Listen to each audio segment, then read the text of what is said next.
Good morning, all of you. How are you? I hope you all are fine.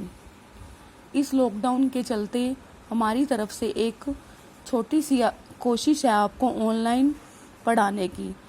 मुझे पूर्ण विश्वास है कि आपका भी आगे से पूरा सहयोग मिलेगा। आज हम 3rd क्लास की पहली कविता कर रहे हैं जिसका नाम है मेरी मनोकामना। इस कविता में यह बताया, इस कविता का परिचय यह है कि प्रस्तुत कविता में बच्चे पृथ्वी को स्वर्ग बना देने की कामना करते हुए प्रभु से वरदान मांग रहे हैं। इसका मतलब है कि बच्चे प्रभु के आगे यह प्रार्थना कर रहे हैं कि हे भगवान, हमारी इस धरती को स्वर्ग बना दो। इस कविता का उद्देश्य क्या है? ईश्वर की भक्ति करने के लिए प्रेरित करना। कि इस कविता का उद्देश्य है कि बच्चों को ईश्वर की भक्ति करने के लिए उत्साहित करना। अब हम कविता शुरू करने जा रहे हैं। पथ मेरा आलोकित कर दो। पथ का मतलब होता है रास्ता।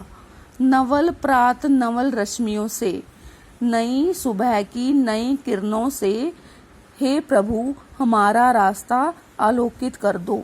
मेरे उर का तम हर दो। मेरे जो हृदय में अंधकार भरा हुआ है उसको, हे भगवान, इस अंधकार को दूर कर दो। मैं नन्हा सा पथिक विश्व के, मैं पूरे विश्व में एक छोटा सा राहगीर हूँ। पथिक का मतलब है राहगीर। पथ पर चलना सीख रहा हूँ, अभी तो मैं अपने रास्ते पर चलना सीख रहा हूँ। मैं नन्हा सा विहग विश्व के, मैं इस विश्व का, इस दुनिया का छोटा सा एक विहग मतलब पक्षी हूँ। नभ में उड़ना सीख रहा हूँ। नभ मतलब आकाश।